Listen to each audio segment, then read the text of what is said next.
Right, నమస్తే, welcome back to SNTV Telugu. Coaching సెంటర్లు ఇటీవల కాలంలో ఒక్కసారి ఒక ఐటెం మీద, ఒక అంశం మీద తెరపైకి వచ్చిన అంశం. సో ఢిల్లీలో రావుస్ కోచింగ్ సెంటర్లో జరిగిన ఘటన ఏదైతే ఉందో, సో దాని నేపథ్యంలో ఈ యొక్క వీడియోని మేము తయారు చేయడం జరుగుతుంది.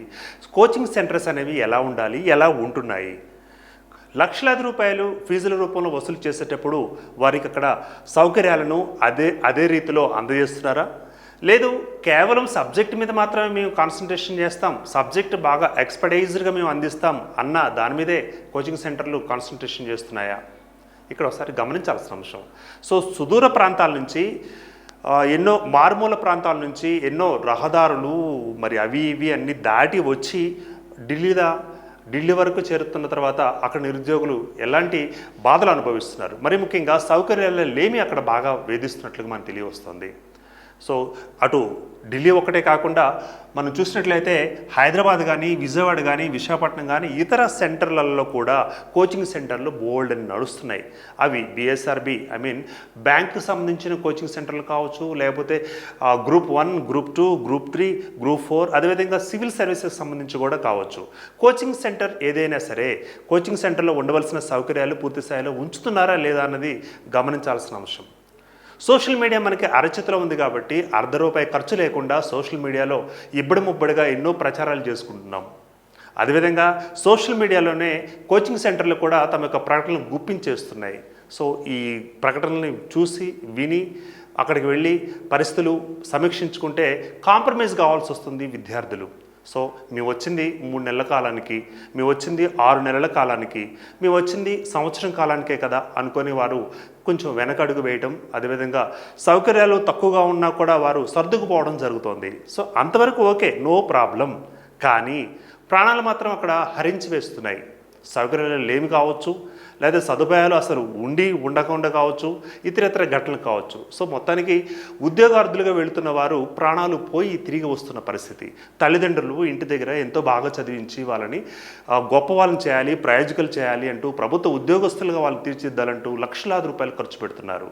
సో తీరా కోచింగ్ సెంటర్కి వెళ్తే ఉద్యోగం పక్కా అంటూ మనకి ఊదర కొడుతున్న అడ్వర్టైజ్మెంట్స్ ఏవైతే ఉన్నాయో వాటిని విని చూసి అక్కడికి వెళ్ళి ప్రాణాలను తీసుకుంటున్న పరిస్థితి. సో ఢిల్లీలో ఏం జరిగిందో మీకు తెలిసిందే. సో మొత్తానికి అక్కడ లైట్ వేస్తే ఇక్కడ వెలిగినట్లుగా ఢిల్లీలో స్విచ్ చేయడం జరిగింది, అక్కడ స్విచ్ చేస్తే ఇక్కడ లైట్ వెలిగినట్లుగా. సో ఢిల్లీలో జరిగిన ఘటనలు ఏవైతే ఉన్నాయో ఆ రావుస్ కోచింగ్ సెంటర్ కావచ్చు, ఇతర ఏ సెంటర్ అయినా కావచ్చు, అక్కడ జరిగిన ఘటనను ప్రభుత్వం ఎట్టకలకు స్పందించడం జరిగింది. స్పందించి అక్కడ ఉండే కోచింగ్ సెంటర్స్ ఏవైతే ఉన్నాయో ఆ కోచింగ్ సెంటర్స్ మీద దాదాపు ఒక 10 కోచింగ్ సెంటర్స్ మీద కొరడా జులిపించింది అక్కడ ప్రభుత్వం అంటూ. సో ఢిల్లీ ప్రభుత్వం కదిలింది, ఎందుకంటే అన్ని రాష్ట్రాలకు పెద్దన్న కాబట్టి, అన్ని రాష్ట్రాలకు పెద్ద దిక్కు కాబట్టి అక్కడ ప్రారంభమైతేనే మిగతా రాష్ట్రాల్లో కదలిక వస్తుంది.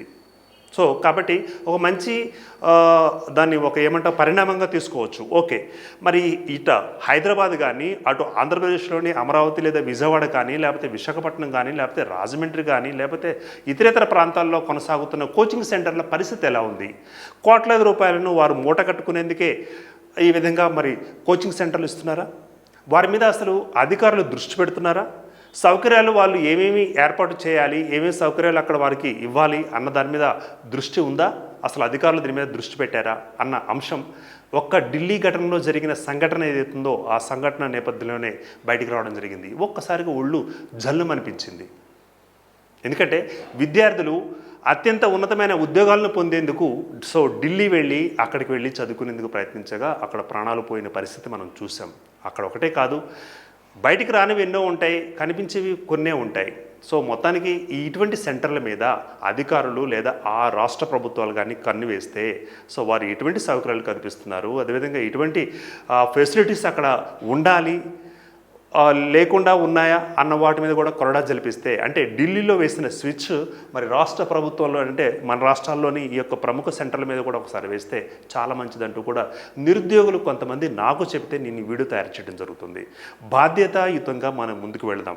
ఒక పనిని స్వీకరించిన తర్వాత ఆ పనికి సంబంధించిన సంపూర్ణమైన రిజల్ట్ మనం ఇచ్చేందుకు ప్రయత్నించాలి. మీరు లక్షలాది రూపాయలు తీసుకునేటప్పుడు, లక్షలాది రూపాయలు ఫీజులుగా తీసుకునేటప్పుడు అంతే మొత్తంలో సౌకర్యాలను కూడా అందజేస్తే ఆ 3 నెలల కాలం లేకపోతే 6 నెలల కాలంలో వాళ్ళకు కోచింగ్ సెంటర్లోకి వచ్చి చక్కగా వాళ్ళు ఉద్యోగం పొందే అవకాశం ఉంటుంది. సో ఇప్పుడు ఇటీవల కాలంలో అటు తెలుగు రాష్ట్రం అంటే 2 తెలుగు రాష్ట్రాల్లో కూడా ఉద్యోగార్థులకు సంబంధించిన నోటిఫికేషన్లు అక్కడ వేయాలి, ఇక్కడ వేయాలి, జాబ్ నోటిఫికేషన్లు, క్యాలెండర్లు ఇవన్నీ అంటూ కూడా నిరసనలు కొనసాగుతున్నాయి. కానీ జాబ్ నోటిఫికేషన్ వచ్చిన తర్వాత, క్యాలెండర్లు వేసిన తర్వాత, జాబ్ క్యాలెండర్లు వచ్చిన తర్వాత మరి ఎక్కడ కోచింగ్ తీసుకుంటున్నారు, ఆ కోచింగ్ సెంటర్లు బాగుంటున్నాయా లేదా అన్నది నేను చెప్పదలుచుకున్న, నేను అడగదలుచుకున్న ప్రశ్న.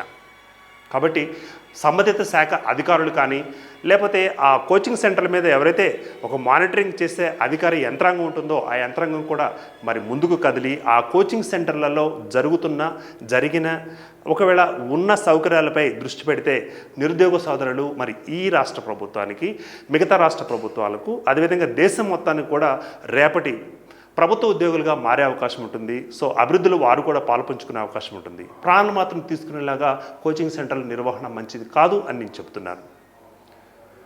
ఇది ఇవాల్టి ఈ episode. Keep watching SN TV Telugu.